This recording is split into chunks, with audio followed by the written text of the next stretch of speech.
Om Namo Bhagavate Vasudevaya. Om Namo Bhagavate Vasudevaya. Om Namo Bhagavate Vasudevaya.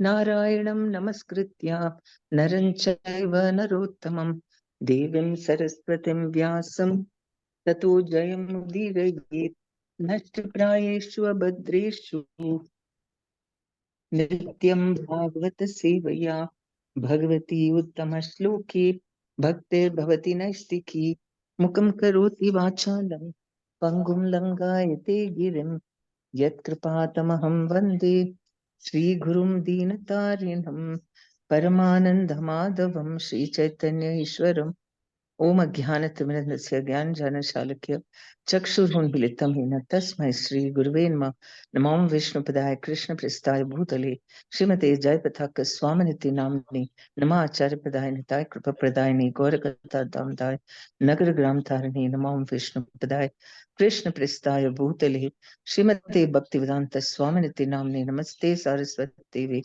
Gaurvani Pracharni Nirvisesh Sunyavadi Paschat Deshtarni Jai Sri Krishna Chaitanya Prabhu Nityananda Shri Advaita Gadadhar Srivasadi Gaura Bhakta Vrinda Hare Krishna Krishna Krishna Hare Hare Hare Ram Ram Ram Hare Hare Srimad Bhagavatam Canto 11 Chapter 4 Chapter 26. 26 Yes, Mother. Yes, Motherji. Chapter 26, verse number 19. Verse 19 to 20 Pitro kim swamnu bharyaya swamino gne swagridrayo kim atmana kim suhridam itiyo navasiyate tasmin kalevare medhye tuchanishte visajjate aho subhadram sunasam susmitam cha mukam striya. One can never decide whose property the body actually is. Does it belong to one's parents who have given birth to it, to one's wife who gives it pleasure, or to one's employer who orders the body around? Is it the property of the funeral fire, or of the dogs and jackals who may ultimately devour it? Is it the property of the indwelling soul who partakes in its happiness and distress? Or does the body belong to the intimate friends who encourage and help it? Although a man never definitely ascertains the proprietor of the body, he becomes most attached to it. The material body is a polluted material form heading towards a lowly destination. Yet when a man stares at the face of a woman, he thinks, what a good looking lady, what a charming nose she's got, and see her beautiful smile. Purport. The phrase tuchya nishte or headed towards a lowly destination indicates that if buried, the body will be consumed by worms. If burned, it will turn to ashes.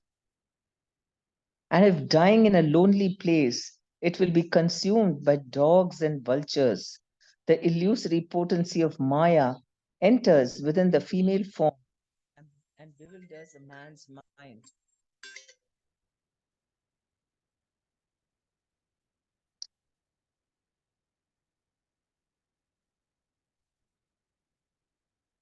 The man is attracted to Maya appearing within the female form. But when he embraces the woman's body, he ends up with two handfuls of stool, blood, mucus, pus, skin, bone, hairs, and flesh. People should not be like cats and dogs in the ignorance of body consciousness. A human being should be enlightened in Krishna consciousness and learn to serve the Supreme Lord without falsely trying to exploit his potencies. So this is, I mean, very graphic description of the reality so that we won't continue to become attached even though we know the truth. So the body itself, actually, it's saying that, the body also belongs to the parents because they give birth to it and keep it alive, right? And the wife and or the employer and so on. So many people claim that they possess you. The employer is paying money to maintain our body, and so he orders us around like that. Or okay, is it the fire which is burning us, and so on. And on top of that, there are so many other living entities living with us inside the body, microorganisms who are also living along with us. So many souls also who are thinking this is their body. So the material body is a polluted material form heading towards a lowly destination. Yet when a man stares at the face of a woman, he thinks, what a good-looking lady, what a charming nose she's got, and see her beautiful smile. So does it mean that you have to start hating women? This is what some people think, that, Bhagavatam says that, you're just getting attracted to the woman, so start hating. This is what they do, especially brahmacharis. Then they think that, how to avoid being attracted to women? Just hate them. They are just pus, mucus, this thing. Or start thinking that, they're just Maya. And so you will treat them and treat them like they are nothing.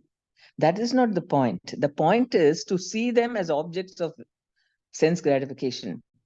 They may be, their body, just like everybody's is full of pus, mucus, and all that, blood, we know that. But just as you are residing in this body as an Atma, they're also residing in their body as Atma. Why do you see only their bodies? See their Atmas. That's what the Bhagavatam is. That's what Krishna is saying. Don't see them as just, don't be attracted just to their bodies. If you see beyond the body and see that inside that Mataji's body is a soul, then that way, first of all, with other women, you will not be attracted, or with your own wife, or vice versa, wife to the husband will have actual love towards the soul. How you can love the body? Maybe you love the body when it's very young. What happens when the body becomes old? If you only love that body, then you will think, see, I'm not attracted to that body anymore. So you'll start looking for other beautiful bodies, right? Body. That is why some men, they're never satisfied with how many ever lot of ladies, because they think they're only the bodies. So variety, they get bored.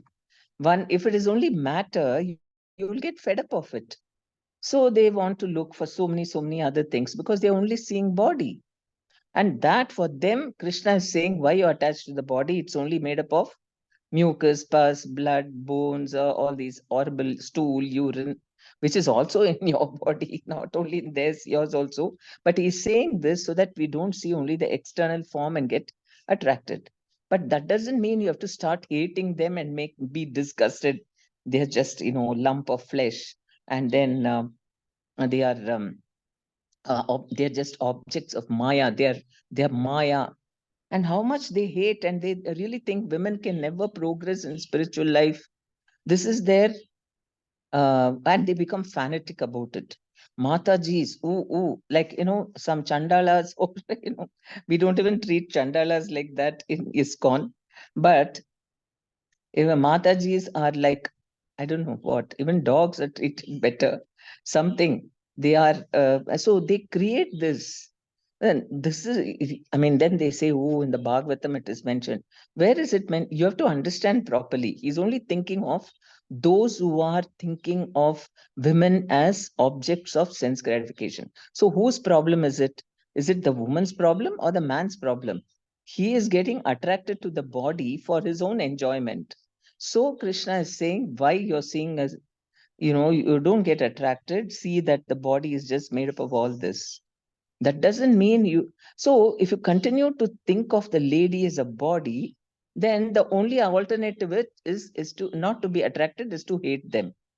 But if you transcend and you see that, okay, I'm also a soul, they're also souls. So you respect them and keep a distance. Don't think that we are already so elevated and so we can freely mingle and talk and laugh and joke. But then when they then not and remember that they only stole. If you think of them as souls, and we are all in it for serving Krishna, then those thoughts won't arise. But if you don't respect them as souls and you are not interacting with them only for service, Prabhupada said for service, okay, he was a little this thing about it. Because there are some organizations, they don't even allow women and men to come. I mean, women, they keep far away for the sake of the men. Like you have Madhvas who in their temples, women can't even go near the altar because their men will be there. So far away, no services in the temple. They really treat them like achut. I mean, sorry to say, but they do that. And then this Swami Narayan temples also only for men. They are clear about it, no women. So that is because, but Prabhupada, he wanted to elevate everybody's consciousness. In fact, somebody said, some brahmachari went and told Prabhupada, or somebody said that brahmachari is saying that he's feeling very disturbed if women are also chanting inside the temple room. Everybody is chanting together, no? So if the women are also chanting, he feels disturbed. Prabhupada said, then tell him to go to the forest and chant. So he didn't accept all this nonsense that, oh, I'm getting disturbed. And then, and for that sake, you want to banish the women because you're getting disturbed. So women should disappear. This is, that is not what it's meant. It's meant you elevate your consciousness and respect them as Mataji. They have a right to live also, and they have a right to progress spiritually. So how can you just say, and you should acknowledge also if they are progressing spiritually, not act as if whatever they do, they are still woman, they are still Maya. There are some people who think like that. Quite a few of them, and not the majority, but there are some people you'll be shocked, and they are the ones who are, they'll said they will protest if women are allowed to do this and allowed to do that, then we will leave ISKCON, and they're threatening. So that is their fanaticism, and maybe they're too much attracted to women. So hate them and say that they are incapable of progressing spiritually. If they are also soul, why can't they progress spiritually? Isn't it? Soul is soul, body is this thing. And if even Chandalas can become Krishna conscious pure devotees, then why not women? Filipinos are considered to be dog eaters, right? Chandalas.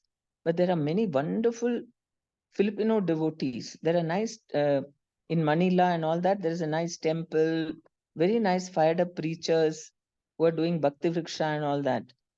So then if you can accept those people, then why not women? There are some people. So then they will quote from the Bhagavatam. See, this is what it says. That Tvanmamsa rudirasnayu medo majjasti samhatau vinmutra puye ramatam kriminam kiyat antaram. What difference is there between ordinary worms and persons who try to enjoy this material body composed of skin, flesh, blood, muscle, fat, marrow, bone, stool, urine, and pus? Krishna is really making it very graphic. Then, a person has to think, see, why I'm attracted? Yeah, this is what it is. They also go to the toilet, everything, and then I'm sitting and admiring this body. But actually, it is not the body. The body is useless. It's only because of the Atma that a body comes alive. So a person has to think, who am I liking? Am I liking this person who's filled with all this, skin, flesh, blood, muscle, fat, marrow, bone, stool, urine, pus? Is it that I'm loving? Or the person inside the body that I'm loving? That will elevate. So that is what the love between a husband and wife is supposed to get elevated to that level where the soul loves one another, because not the body for some time it's very attractive. After that, old happen, then what happens? Then you have to separate. That's all. But how, in Vedic, this thing, marriages, it says someone who's very devoted, a chaste wife and a very good husband, together, even for 7 lives, they again and again, they become husband and wife. Maybe the roles might differ, Because if the wife is thinking of husband at the time of death, husband is thinking of the wife at the time of death, then they may reverse the roles and in the other wherever they go. But so how, I mean, so that was possible because the love was between the souls and not just the body. Those who just love the body and all, they can't do all that. Finished. They forget. So अतापि नोपसज्जेत स्त्रीषु स्त्रैणेषु चार्तवित् विषयेन्द्रिय संयोगान् मनः क्षुभ्यति नान्यथा.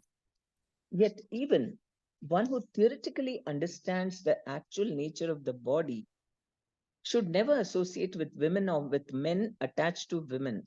After all, the contact of the senses with their objects inevitably agitates the mind. That is out of respect. We keep a distance. We don't have to show love by affection, respect, by being physically close. You can show your appreciation, respect by your, from a distance, respectable distance, and no need of, physical contact is not required. And so if we keep a healthy distance and etiquettes of talking and all that, keep it a little, there must be some reserve.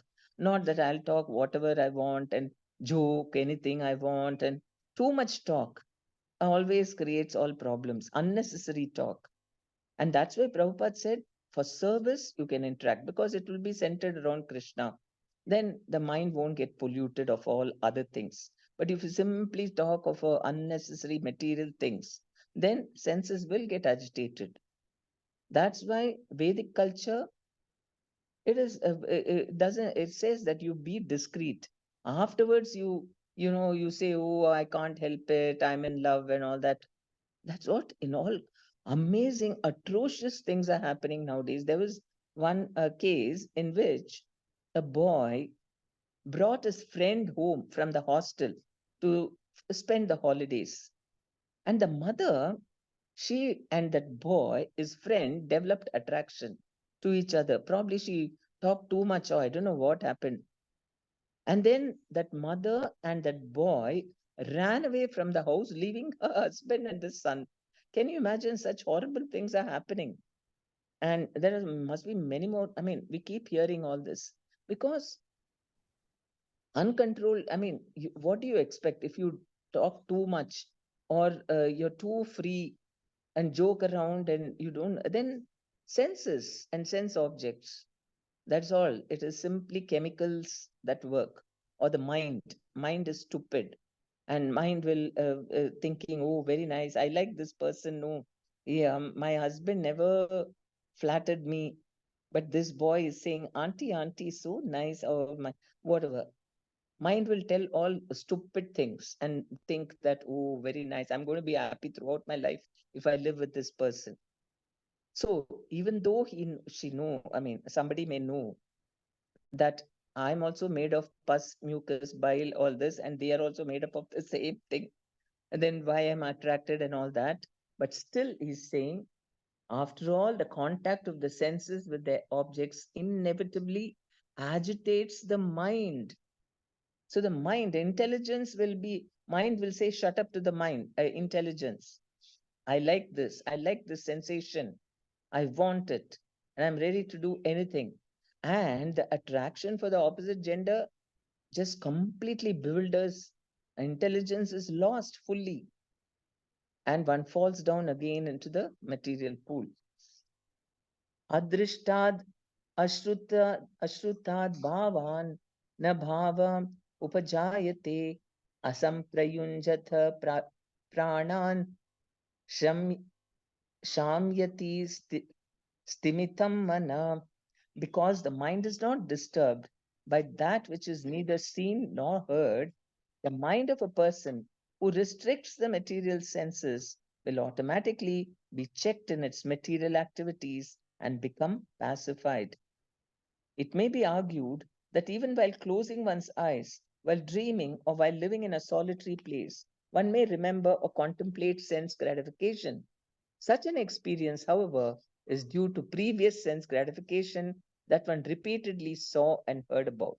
When one restricts the senses from their objects, especially from intimate contact with women, the mind's material propensity will slacken and, like a fire without fuel, eventually die.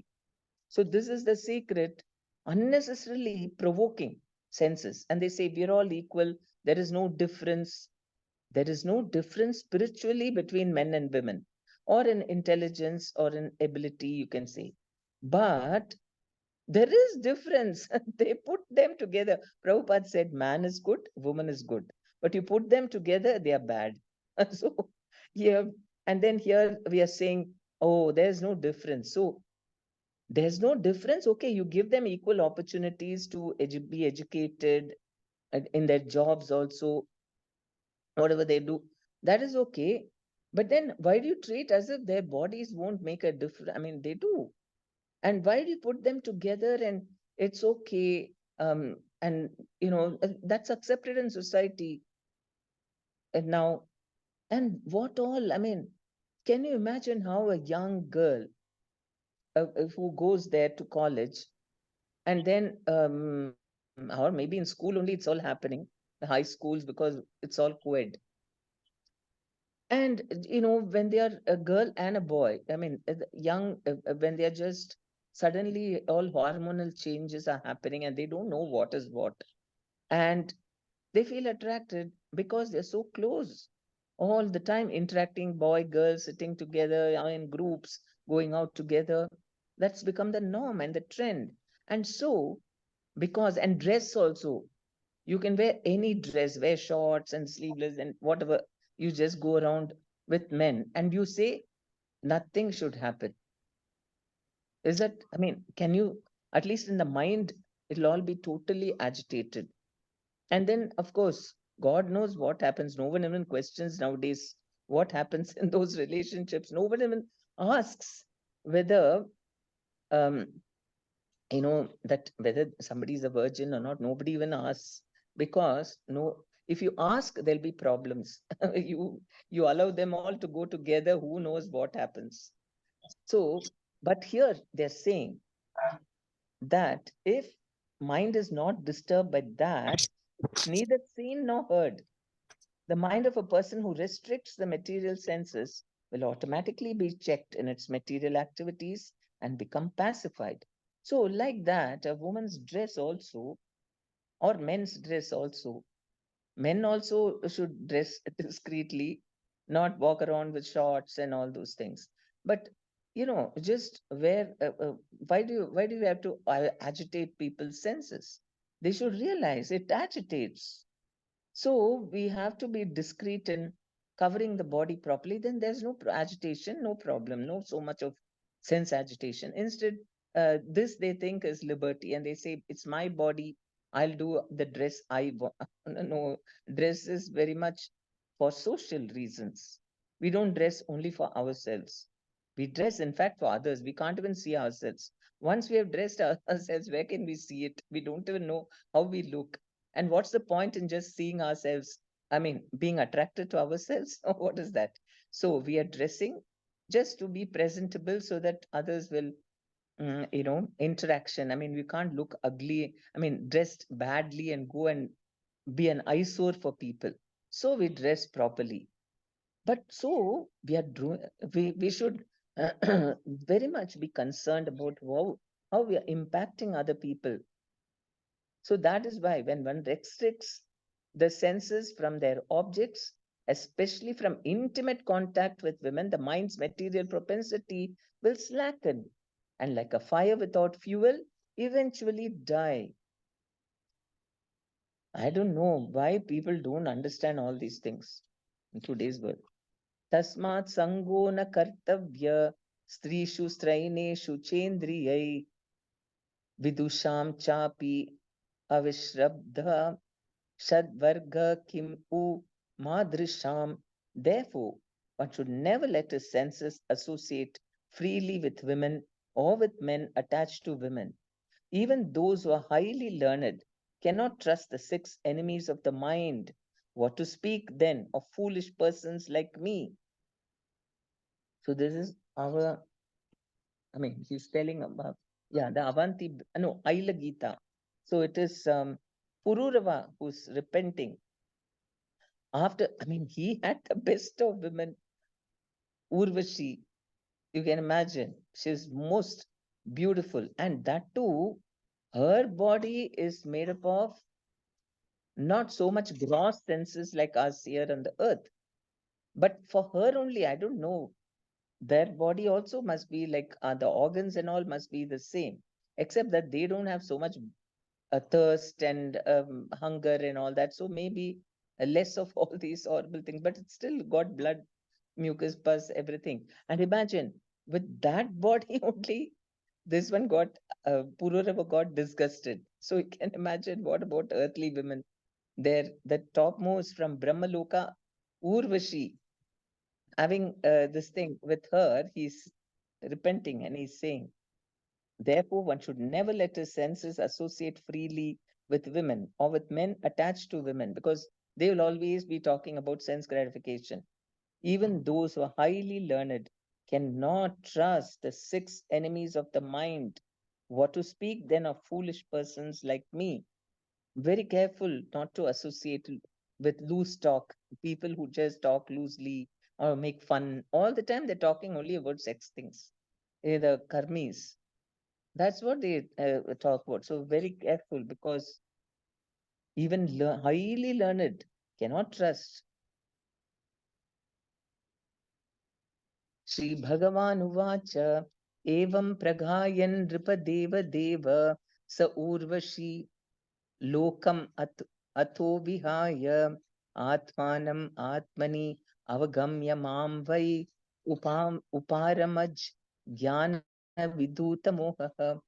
The Supreme Personality of Godhead said, having thus chanted this song, Maharaja Pururava, eminent among the demigods and human beings, gave up the position he had achieved in the planet of Urvashi. His illusion cleansed away by transcendental knowledge. He understood me to be the supreme soul within his heart, and so at last achieved peace.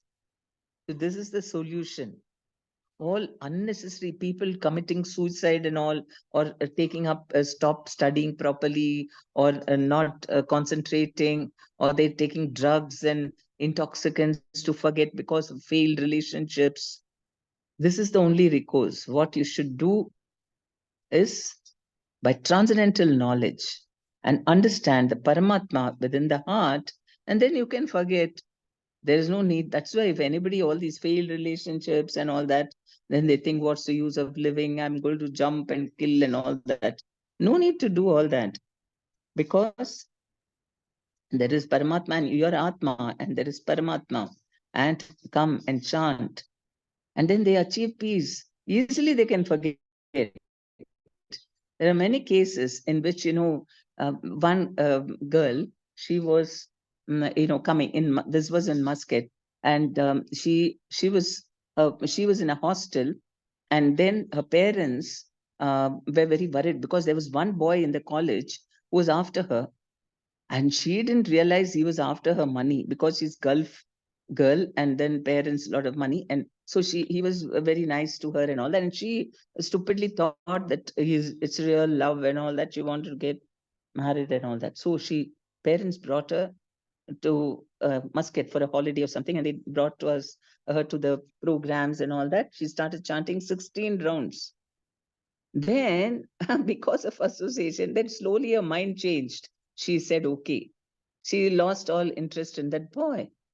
Imagine, that's all it is. You come to Krishna, you get intelligence, you can forget. So then she married another person according to whoever proper arranged marriage, and then she was happy. So all these complications in the mind, I'm in love and I become crazy without that person, and what's the use of living? I'll jump and die and all this. It's all craziness of the mind. That's all. I mean, you can easily overcome. Or even attractions for the opposite sex and all that, you can easily overcome if you take shelter of Krishna, chant Hare Krishna, gone with the wind, all this Maya. Maya cannot stay in front of Krishna. Jahan Krishna, tahan nahi Maya ra adhikar. Even Ramanujacharya, he that wrestler who was madly in love with you know that courtesan. What was his name? So he became one of very great devotees of Ramanujacharya. But in the beginning, he was a wrestler in the court, in the king's court, and he was in love with a courtesan, a dancer there. And one day there was a Rath Yatra in Srirangam. Everybody was pulling the Rath and glorifying the Lord and going in one direction. This guy, he and she was walking, and he was facing her and holding an umbrella for her because the sun shouldn't fall on her face. Not for himself even. Umbrella is for her.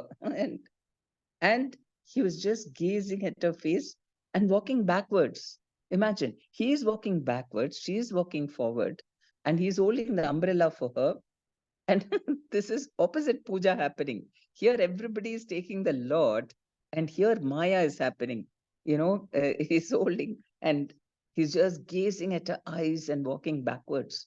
And everybody else thought he's mad. They thought, what are you doing? Move. Now, the car has to go. Krishna is going. But Ramanujacharya, he had a different vision because he is, after all, liberated. I mean, is a transcendental. So he thought, my God, look at this man's concentration. He's not bothered about what's happening around him. So many people, everybody, some are laughing at him for doing such things. He is not bothered. He's only dedicatedly looking at her eyes and serving. Thought, what a soul he is. He can do this for Krishna. Why is he doing for her? So he said, bring that person to me. And so all his servants went and said, please, please come. Come with us. Ramanujacharya wants to meet. Sure, sure. He said, no, don't disturb me. And he was just holding on. No, the great Ramanujacharya wants to meet you. Okay, okay. And then he went with them. Ramanujacharya said, why are you so much attracted to that lady? He said, those are the most beautiful eyes I've ever seen on this earth. There are no other eyes as beautiful as hers. So I'm just bewitched by those eyes. So Ramanujacharya liked him very much. He was so frank and truthful and honest and very simple. He's not even ashamed to admit that. And he said, okay, suppose I show you eyes more beautiful than this, then what will you do? Will you give up looking at these eyes? He said, yes, I will. I want this because there cannot be any eyes more beautiful than this, and that's why I'm attracted to it. So it was not even a lust. It was an appreciation of her beauty. But of course, there is attraction also. But Ramanujacharya saw his so much dedication and service attitude. Not just see, if he was just lusty, I mean, gross lust, he would have just gone and had fun with her. But he was serving her. That service, normally no one does service and all like that. They just enough service. Okay, take them out, pay some money for drinks, this thing. Oh, say you're so beautiful, buy some costly gifts. That is enough. That is all the service they do normally. But here, this man was so much dedicatedly serving. Even the devotees were not serving the Lord so much. He was serving her. And so he said, okay, come today evening. Okay, I'll take you, I'll show you more beautiful eyes than this. So he went with Ramanujacharya, and Ramanujacharya took him to Srirangam temple. And he said, look at Ranganatha. And because of his presence or his mercy or whatever, and I mean, he was a good soul. Obviously, he was not lusty person like that. When he saw Ranganatha, he's got beautiful eyes, right? And he's looking so compassionately, and his eyes are, his hands, very stylishly put there like that. And so he just said, yes, these eyes are more beautiful than those eyes. Then he surrendered. He became devotee. He said, okay, whatever you say, I will do. I want to serve him. Just imagine, he is such a great soul. He only wanted to serve. He was not really after lust. Those eyes are very beautiful. Now he saw some other eyes more beautiful. Okay, I will serve Lord instead. And that's how. And then that courtesan, she is also a nice lady. She also became devotee. And then Ramanujacharya said, now, no, this girlfriend, boyfriend business and all that. Now you get married. And they got married and they came and lived in the ashram. Very nice pastimes with that couple. Ramanujacharya liked him so much that he used to, when he went to the river for bathing, there were many brahmacharis also with him. But he used to hold on to this devotee, wrestler, while going and coming. And so the brahmacharis felt very jealous. Why? He's a grahastha, and then he's just a grahastha, and Ramanujacharya is giving them so much importance. So they all felt, and Ramanujacharya knew that they're all feeling jealous. So what he did, he called the brahmacharis and said, tomorrow, when the wrestler husband is away, he doing temple services and all that, the Mataji will be at home now. You go, and when she's resting, you go and take out all her jewelry and come. No, you take it out and then you stand there and watch. Wow, what happens? Hide and see what is happening.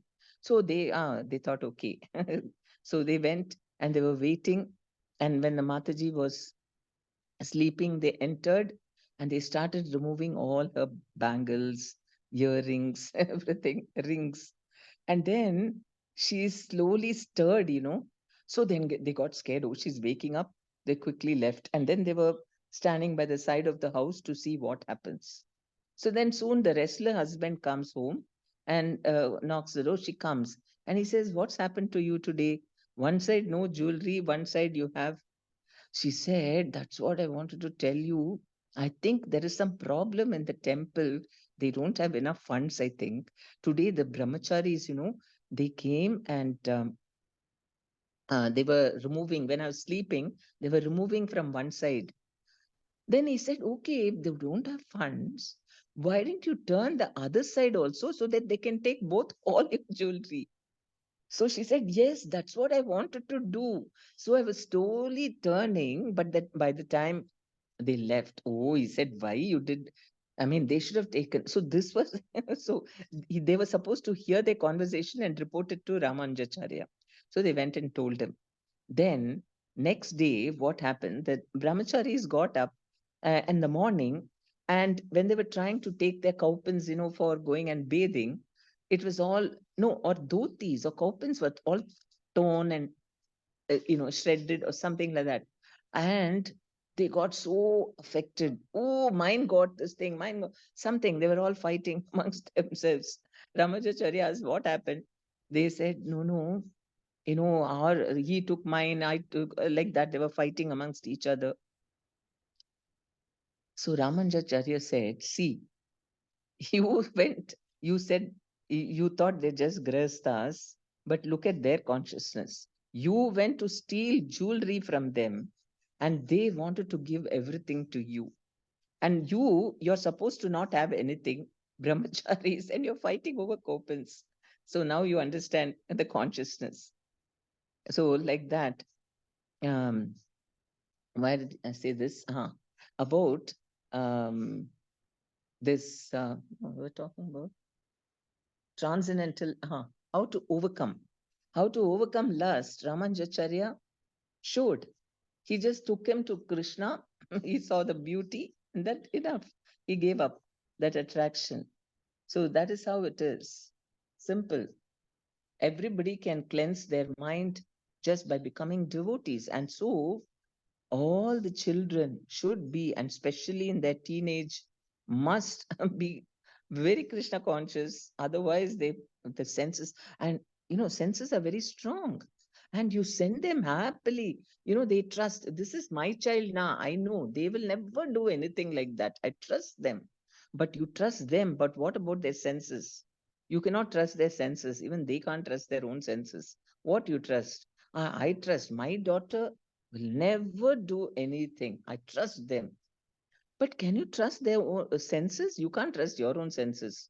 And you're trusting them and sending them in their young, inexperienced age, alone, somewhere far away, alone in a city, and especially to places like New York or one of those cities in America, where senses can be freely operating. Anything is okay. Nobody is going to question you. You can do any crazy thing. Nobody will even question you. That's your private affair. I will not interfere. You do what you want. I do what I want. That kind of place, you send them and then be ready for shocks. So, but on this other hand, that's what they don't even think that is important. They don't think, okay, so what if she marries a Vietnamese or Chinese or somebody Spanish, somebody over there? That is okay. They are used to, they're okay with that also. Just the fact that I can tell my children are all studied abroad, and maybe they won't even see them again, because if they marry all such people, they'll be settled maybe once in 4 5 years. They'll turn up here or you go there. They're okay. Just see how crazy people have become.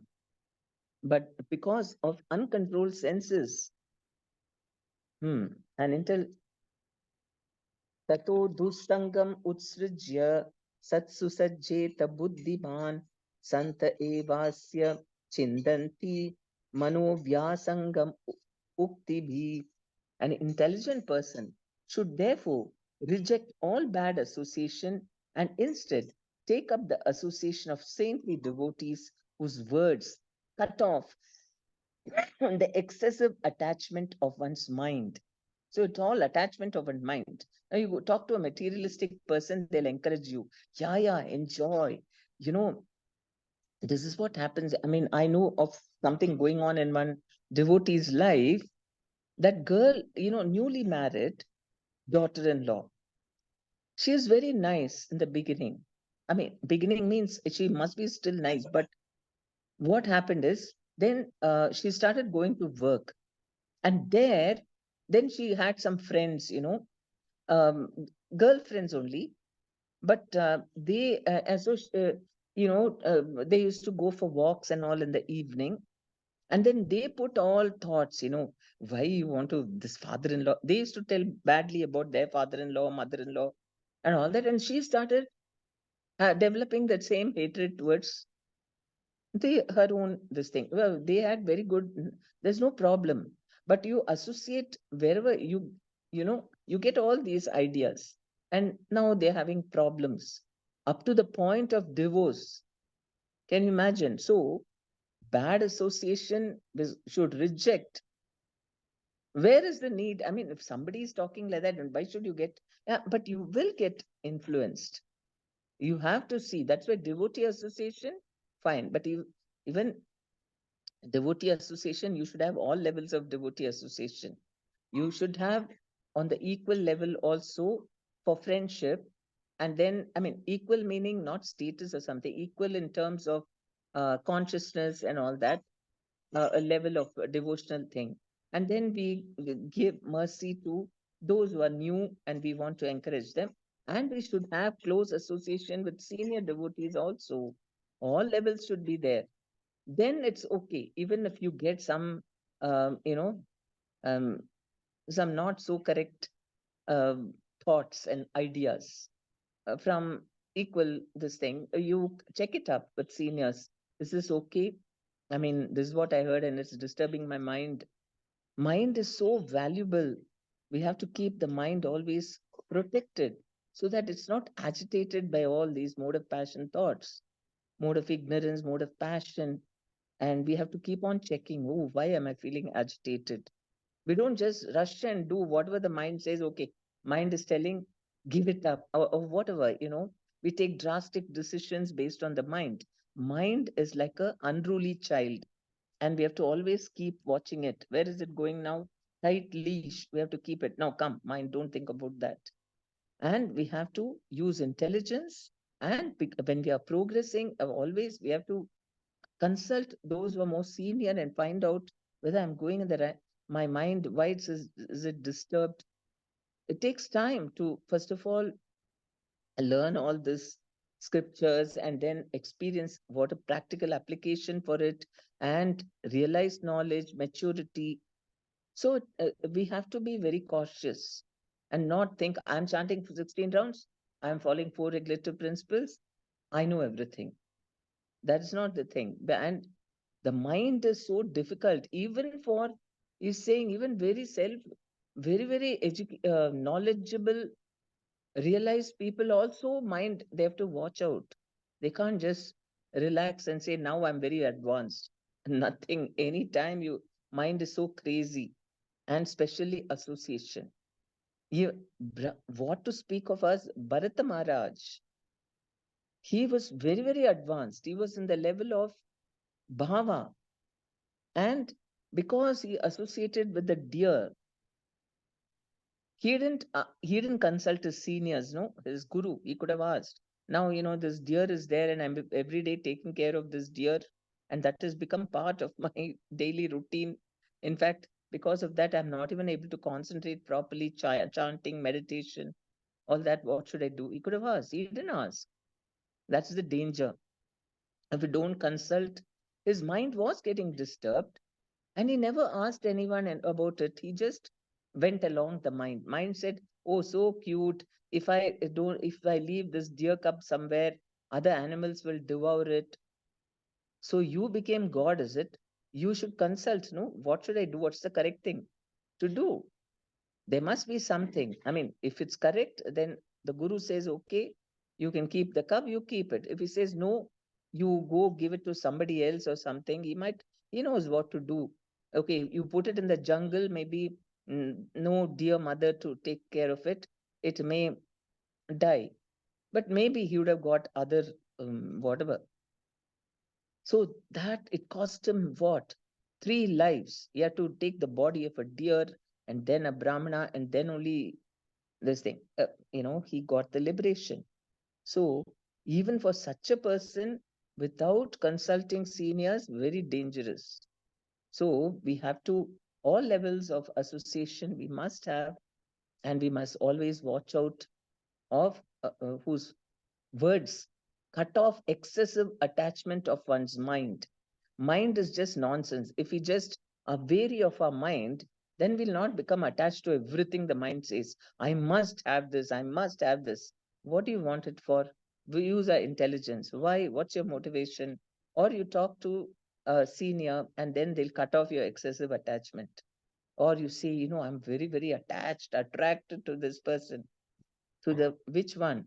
The Are you attracted to their pus, mucus, blood, stool, urine, or if you're attracted to the soul?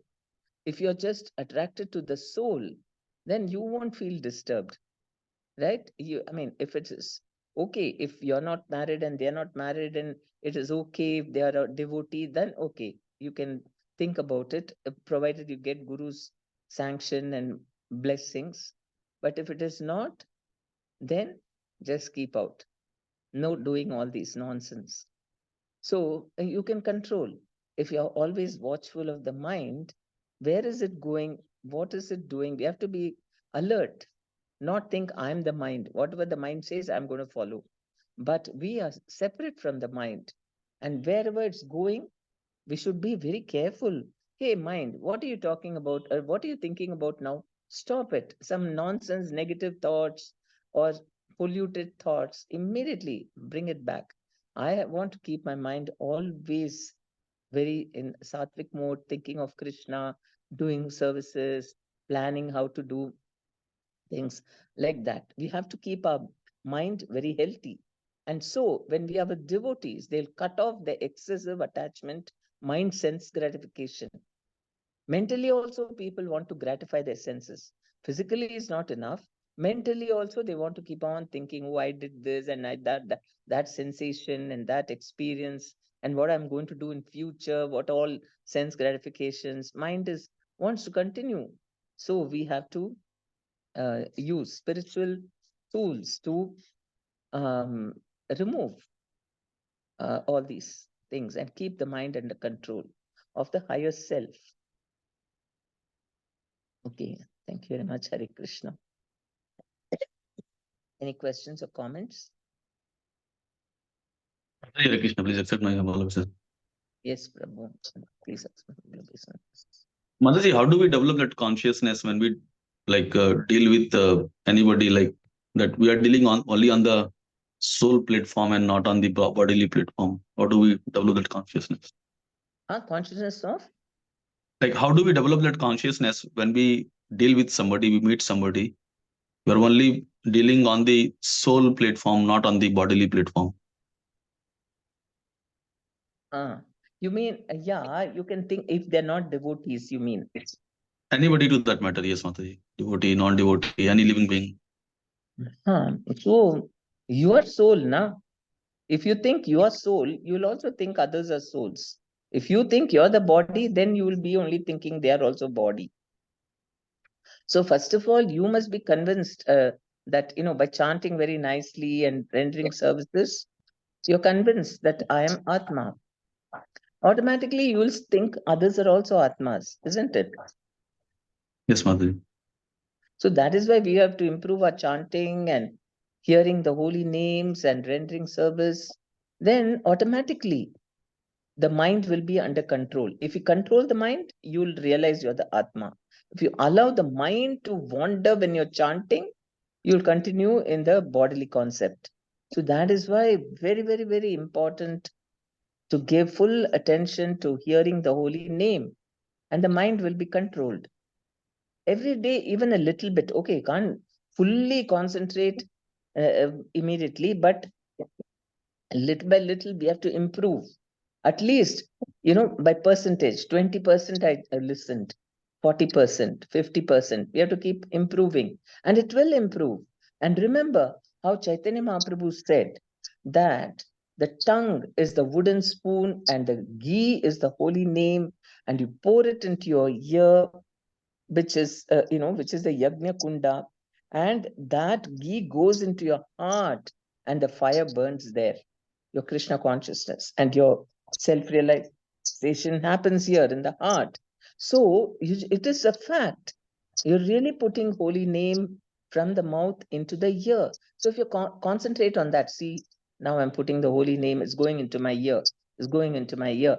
And don't think beyond, only here the attention should be. And whatever comes above this, here, above this place, nothing, just ignore. You have to concentrate. This is the most important thing for our spiritual life. If you do this, then 99% of your spiritual advancement happens. 90 or 99, Prabhupada said. Percentage of our 90 to 99, I don't know, I'm not sure, I don't want to quote wrongly. But anyway, at least it's above 90. At least it's 90% of our spiritual advancement happens through japa, proper japa. So how much attention we must give to that? Then you'll realize I'm not the body, I'm not the mind, I'm the Atma. And you'll see others also as Atma. Thank you, Mataji. Mataji, Hare Krishna, Mataji, Dandat Pranam. Please accept my humble obeisances. Mataji, Mataji, you explain, Mataji, if they are attracted to soul. Soul attraction means how to understand soul attraction, Mataji? Soul attraction means you'll have great, you'll not be thinking of sense gratification. You'll just admire them as souls and feel blissful. There is no demands in soul attraction or, some kind of sense gratification thing. You just feel happy, and then you have great appreciation, deep love, everything. No expectations, appreciation, all good wishes, and feeling happy. But it's spiritual. It's like how you feel when you're with Guru Maharaj or with Krishna and all that. You don't feel some lusty desire and all that. You shouldn't. I don't know. You don't feel like that or trying to exploit them or something. It's just because the soul is attractive. Why is Krishna attractive? He is super soul. He's very attractive. Every soul is very attractive. But there won't be things of exploiting one soul over the other. You may like to be talk to them and all that, but this kit doesn't happen in soul. You don't even need to talk. If you love someone spiritually, you don't need to express it through just talking some nonsense. No need. Just that's it. You're happy. You love them. You don't. Everything is understood. The communication is on a deeper level, and you don't even have to talk. Everything is understood. I don't know. There must be more things, but yes, does it make some sense? Mataji, actually in bodily platform also, if we see some materialistically, we listen, no Mataji, like some youngsters, they see, I don't expect anything. Bodily concept also, at long run, it might disturb them, but maybe I feel This like... is all fun. This is not correct. Oh, I will see them spiritually and I'll be with them. That is all bunkum. We have to be careful in our interaction, not soul level and all that. Even sannyasis and sannyasis can say, "Nah, I am soul level, so all women also can come near me. I'm not attracted." You, as long as we have a body, we have to be very careful. Okay. Okay, Mataji. Little confusion still, but okay. No, what was your this thing? What is the doubt? Soul means like I felt like it is more similar to bodily attraction only. Soul platform is how much deep we can go into. I mean, at the end of the day, I'm feeling like it is and soul also. There'll be like some expectations only, no Mataji. Like that is also on bodily platform only. It is looking like I feel like that. That's what you have to come to the soul platform. Then only you will experience. So the bodily platform, you'll think maybe it's like this. Some amount of soul may be there, but body also is there, isn't it? Yes, Mataji. Yeah, that is natural. That is why we have to be careful if not getting to this thing. Whatever is the correct thing. Like, for example, even family relationships, within the family also, if everyone is a devotee, then it becomes very nice, isn't it? Everybody, okay, there is some physical attraction because of belonging to the same family. At the same time, you see each other as devotees. So the slowly the attachment is becoming more spiritual, isn't it? Mataji, in soul platform, there will be no lamentation, Mataji. Yeah. No lamentation, because everyone is surrendered to Krishna. Whatever Krishna does is good. Only. True. It's not imaginary. It is whatever. Because if you're thinking of Krishna, where is there lamentation or this thing? Nothing. Even, okay, birth, death, old age, disease happens. And in the spiritual platform, for some time, you do miss somebody who's this thing, but then you become, okay, fine. They're all Atmas and they're with Krishna. No problem. They don't get disturbed.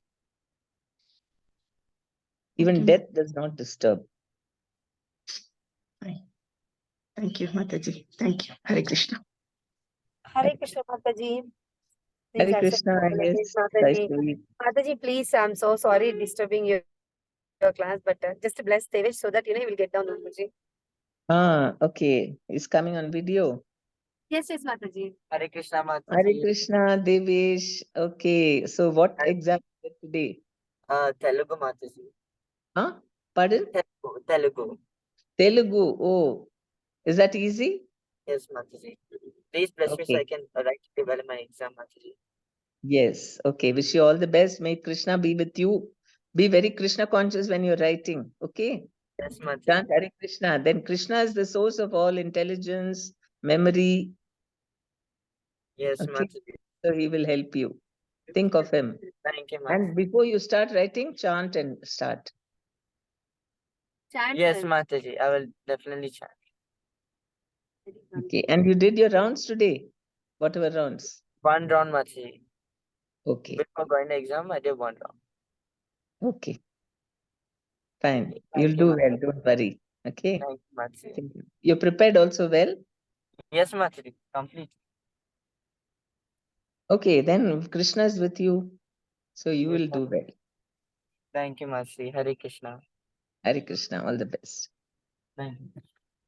We'll be chanting for you also, so don't worry. Yes, Mataji. Thank you, Mataji. We are here, so that's the reason we have to get down, Mataji. I'm gonna study for some time. We are exam place. Okay, we'll chant 3 times. You also chant Devish with us. Okay, Mataji. your- Yes, Mataji. Hare Krishna, Hare Krishna, Krishna, Krishna, Krishna, Hare Hare, Hare Hare Rama, Hare Rama, Rama Rama, Hare Hare, Hare Krishna, Hare Krishna, Krishna, Hare Hare, Hare Rama, Hare Rama, Rama Rama, Hare Hare, Hare Krishna, Hare Krishna, Krishna, Krishna, Hare Hare, Hare Rama, Hare Rama, Rama Rama, Hare Hare. Okay. Thank you so much, Mataji. Haripur. All the Vaishnavas. Yeah, all the best. Okay, so we go for prayers and we pray for His Holiness Jeptak Swami for his complete recovery, good health, longevity, protection from all diseases. For him as well as his servants, we pray for good health, well-being, longevity, and protection from all diseases. For all Prabhupada disciples and good health, well-being, longevity, protection from all diseases, and speedy recovery from all illnesses for all our devotees and their families. And then we pray for rainfall in Karnataka, and we pray for all peace and harmony all over India and also rest of the world.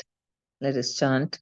Hare Krishna, Hare Krishna, Krishna Krishna, Hare Hare, Hare Rama, Rama Rama, Hare Hare, Hare Krishna, Krishna Krishna, Hare Hare, Hare Rama, Rama Rama, Hare Hare, Hare Krishna, Krishna Krishna, Hare Hare, Hare Rama, Rama Rama, Hare Hare. Then we pray for our center to be ready before Gaur Purnima, and so that we can shift there and we can do very good preaching. And we pray for Lingaraj Dham's very good preaching, and for Srila Prabhupada Dham's very good preaching. And we pray for the success of Touchstone School and Kidzin School. Then we pray for, let's chant 3 times. Hare Krishna, Krishna Krishna, Hare Hare, Hare Rama, Rama Rama, Hare Hare, Hare Krishna, Krishna Krishna, Hare Hare, Hare Rama, Rama Rama, Hare Hare, Hare Krishna, Krishna Krishna, Hare Hare, Hare Rama, Rama Rama, Hare Hare. Then we pray for